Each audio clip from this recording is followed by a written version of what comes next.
જય માતાજી. જય માતાજી. જ્યોતિબેન પંડ્યા. હા જ્યોતિબેન બોલો બેન. મારા ઘરે પીપળાનું ઝાડ છે બાપુ. હા એ કાઢવું છે તો કઢાય કે ના કઢાય? એટલે કાઢવું છે કેમ? તમને કોઈ એવું કીધું છે કે આની અંદર કંઈ થાય? ના ના એવું નથી, એટલે મૂળ છે ને ઘર તરફ આવે છે અંદર. તો કાઢી નાખો. જે વસ્તુ તકલીફ આપતી હોય કાઢી નાખવી. હવે વસ્તુ એવી થાય કે ધર્મ ના પાડે છે એવું. હા, ઘણા એવું કહે છે કે ન કઢાય એમ. એટલે જે લોકો ના પાડે છે ને એ લોકોને કહેજો કે આની કઈ વિધિ હશે ને. હા એવું કહે છે. મને સાંભળો, મારો વારો છે. જે તમને ના પાડે ને એને તમારે પૂછવાનું કે આની કઈ વિધિ હશે? તો કે ના. અરે હોય, તમે તો આટલા જ્ઞાની છો, કંઈક તો હશે. ના હોય, અરે હોય, તમારી પાસે ના હોય એવું નીકળે જ નહીં. સારું છે, આટલા રૂપિયા આપો તો કઢાય. હવે બેમાંથી તમારે જે નક્કી કરો, તમારે જાતે કાઢવું છે કે રૂપિયા આપીને કાઢવું છે. હવે વાત આવે છે પીપળાની. જ્યારે કોઈ પણ જગ્યાએ, હું તો ઇવન ત્યાં સુધી કહું છું કે તમે તમારું જૂનું ઘર પણ બદલો ને, જૂનું ઘર પણ બદલો. આશાબેન, હા, તમે તમારું જૂનું ઘર પણ બદલો તો જ્યારે તમે ઘરને કોઈને સોંપવાના હો કે ચાવી તમે પાછી આપવાના હો, અથવા તો કોઈને તમે વેચી દીધું છે અને ચાવી આપવાના હોય, તે વખતે એ ઘરમાંથી નીકળતા પહેલાં એ ઘરમાં એક નાનકડો દીવો કરી બેસી અને એ ભૂમિને પગે લાગીને નીકળવું. બસ આપણા સંસ્કાર એ છે કે તમે પગે લાગ્યા એટલે માફ. એટલે પીપળાને તમને નડતો હોય તો કાઢી નાખો, બાકી પીપળો હોય તો ચિંતા નહીં. બાપુ જય માતાજી. નરેશ ઝાલાવાડિયા. હા ઝાલાવાડિયા સાહેબ બોલો બોલો. મારો એક પ્રશ્ન હતો બાપુ. જી જી. જે ચાંડાળ યોગ હોય છે ને, હા એ એટલે શું અને એના ઉપાયો વિશે જરા જણાવશો? Very good. હવે આવ્યું ચાંડાલ યોગ. આમાંથી કેટલા લોકોએ ચાંડાલ યોગની વિધિ કરાઈ છે? નહીં કહે, કંઈ વાંધો નહીં. ચાંડાલ યોગ એટલે રાહુ અને ગુરુ જ્યારે યુતિમાં આવે છે, પણ ક્યાંક ને ક્યાંક બધી જ જગ્યાએ જ્યારે રાહુ અને ગુરુ એક સ્થાનમાં યુતિમાં ભેગા થાય છે તો ચાંડાલ યોગ નહીં સમજવાનો. કારણ કે અંશાત્મક ચાંડાલ યોગ હોય. એટલે માની લો કે રાહુ 4 ડિગ્રીનો છે અને ગુરુ 14 ડિગ્રીનો હોય તો ચાંડાલ યોગ નથી. સમજી લીધું? હવે આ વાત છે ને સાચા અર્થમાં એસ્ટ્રોલોજીની છે. એટલે તમને લોકોને, ઓડિયન્સને આની ખ્યાલ આવે કે આ બાપુ શું બોલી રહ્યા છે. ચિંતનને કદાચ ખબર હશે તો એ ચાંડાલ ભલે એક જ સ્થાનમાં રાહુ અને ગુરુ બેઠા છે, પણ જો ડિગ્રી વાઇઝે દૂર હોય તો ચાંડાલ યોગ નથી. પણ તમને ક્યાં ખબર છે? એટલે હું ચાંડાલ યોગ કરીને તમારી વિધિ કરી દઉં છું. તો હવે ચાંડાલ યોગ છે એવું માનીને આપણે વિધિ કરવી છે તો શું કરવાની?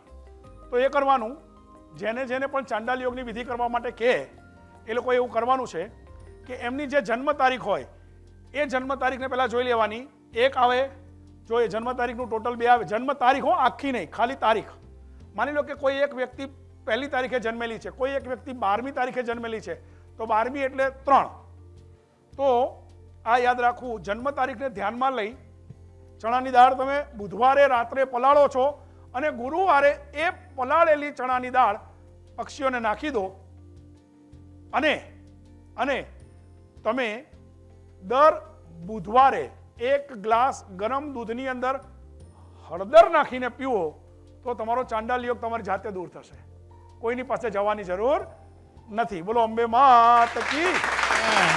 બોલો. હાલો બાપુ. હા, આમાં 2 મારા સવાલ છે આજે. એક તો પહેલો સવાલ છે કે અત્યારે બધા આ યુગમાં ધર્મ ધ્યાન કરે છે, ઘણું બધું કરે છે કે પોતાને મોક્ષ મળે. તો મોક્ષ મેળવવા માટે શું કરવું જોઈએ તમે જણાવો. જી. એ બેને વાત કરી કે મોક્ષ જોઈએ છે, અથવા તો ઘણા લોકો એવું માનતા હોય છે કે અમને મોક્ષ મળવું જોઈએ. આમાંથી કેટલા માને છે કે ખરેખર મોક્ષ મળવું જોઈએ? તમે વિનોદભાઈ, તમે આંગળી ઊંચી કરી એટલે હું એવું કહું છું કે મોક્ષ મેળવવા માટેનો સીધો સાદો રસ્તો એ છે કે 5 દરબારો જમાડી દો અને 5 ભેગા ના થાય તો 5 વાર મને બોલાવો. સાહેબ, મોક્ષની જરૂર નથી જેઠવા સાહેબ. આ જમાનામાં લક્ષ્યની જરૂર છે. તમે લક્ષ્ય મેળવો, મોક્ષ આપોઆપ મળી જશે. પણ વાત એવી છે કે તમે જેની પાસે જાઓ છો ને એ તમારી કુંડળી જોઈ અને પછી એમ કહેજે કે આ સ્થાન જોઈને મને એમ થાય છે કે આ તમારું છેલ્લો જીવન છે, હવે તમને મોક્ષ મળી જશે. આપણે ખુશ થઈ જઈએ. કેમ ભાઈ, તારે કેમ હવે જીવવું નથી? અલ્યા જીવ, પછી આ ભાવમાં નહીં મને આવતા ભાવમાં બકરી બન્યો તો કાગળિયા ખાવા પડશે. તો એના કરતાં ભાઈ બાપુ જ બનને ફરી. તો મોક્ષની વાતમાં પડશો નહીં. કોઈ એક વ્યક્તિ જ્યારે તમારી પાસે આવે છે કે અમારે મોક્ષ જોઈએ છે, તો બસ એને બહુ જ નમ્રતાથી એવું સમજાવો કે મોક્ષની જરૂર નથી, લક્ષ્યની જરૂર છે. લક્ષ્ય પ્રાપ્ત કરો, લક્ષ્ય પ્રાપ્ત કરશો ને તો જીવનમાં બધું મળશે. તમે પોતે માનો છો ને કે આપણી પાસે જો આપણે આપણું લક્ષ્ય પ્રાપ્ત કર્યું હોય તો દુનિયાની દરેક સુખ સાહેબી આપણને મળે છે. પણ મોક્ષ ક્યારે મળે? આજે દાખલા તરીકે હું એમ માનું છું કે આપણે પહેલાં એવું માનતા હતા કે જે લોકો આ સાધુ બની જાય છે, સંત બની જાય છે, એમાં કેટલા ટકા સાચા સાધુ હોય છે? આપણને સંસ્કાર મળ્યા છે કે ભગવા કપડાને આપણે પગે લાગીએ છીએ, પણ ભગવા કપડાની અંદર જે છે એને તમે ઓળખતા નથી, પણ છતાંય એણે ભગવા કપડાં પહેર્યા છે એટલે આપણે એને નમન કરીએ છીએ. માટે મોક્ષ કરતાં એ જરૂરી છે. આજે જેટલા લોકો મને સાંભળે છે અને જે લોકો એની પાસે રહેલી કોઈ પણ વ્યક્તિ જ્યારે મોક્ષની વાત કરે તો બસ હું એટલું જ કહું છું કે એને નમ્રતાથી એટલું કહેજો કે તને મોક્ષની જરૂર નથી, તને લક્ષ્યની જરૂર છે. લક્ષ્ય પ્રાપ્ત કર, મોક્ષ આપોઆપ થઈ જશે.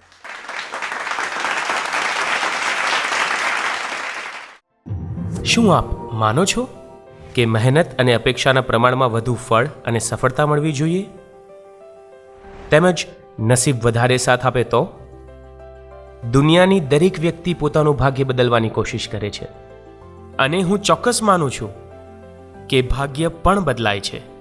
તો કેવી રીતે? કુલ 3 રીતે ભાગ્ય બદલાય છે: ગ્રહોથી, કર્મો દ્વારા અને ભૂમિ થકી. આપણી કુંડળીમાં ગ્રહોને યોગ્ય જગ્યાએ ગોઠવવા એ આપણા હાથમાં નથી. તેથી ગ્રહોથી આપણે ભાગ્ય બદલી શકતા નથી. આ ભાવમાં કરેલા કર્મનું ફળ આવતા ભાવમાં મળે છે, તેથી કર્મોથી પણ ભાગ્ય બદલી શકાતું નથી. તો ભાગ્ય કઈ રીતે બદલી શકાય? આપણું ભાગ્ય માત્ર ને માત્ર ભૂમિ દ્વારા જ આપણે બદલી શકીએ છીએ.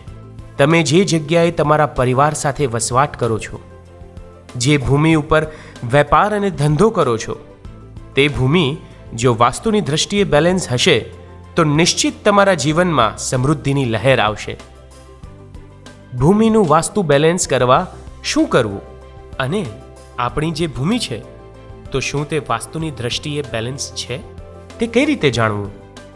ખૂબ જ લોકપ્રિય અને દુનિયાના લગભગ 54 દેશોમાં વાસ્તુશાસ્ત્ર અને જ્યોતિષ વિદ્યા દ્વારા આપણી સંસ્કૃતિ ફેલાવનાર શ્રી શૈલેન્દ્રસિંહજી વાઘેલા બાપુ દ્વારા લિખિત સરળ ગુજરાતી ભાષામાં આપણા ઘરને વાસ્તુ બેલેન્સ આપણે જાતે કરીએ નામનું પુસ્તક, એમ કહેવાય કે એક ગ્રંથ આપણે વસાવીએ, વાંચીએ અને આપણે જાતે જ આપણા ઘરનું વાસ્તુ બેલેન્સ કરીને આપણા ઘરમાં સુખ, શાંતિ, સંપ અને સમૃદ્ધિ રહે તેવો ચોક્કસ પ્રયત્ન કરીએ. આજે જ આ અમૃતરૂપી ગ્રંથ વસાવો, વાંચો અને જીવનમાં સફળતા મેળવો. વિશ્વભરમાં લોકપ્રિય અને જાણીતા શ્રી શૈલેન્દ્રસિંહજી વાઘેલા બાપુના 30 વર્ષના વાસ્તુ અને જ્યોતિષના અનમોલ જ્ઞાન અને ગાઢ અનુભવની અનુભૂતિ માટે આજે જ સંપર્ક કરો. Bapu's World, 305 Chitrarat Complex, near Hotel President, CG Road, Navarampura, Ahmedabad. Mobile 989898 8868.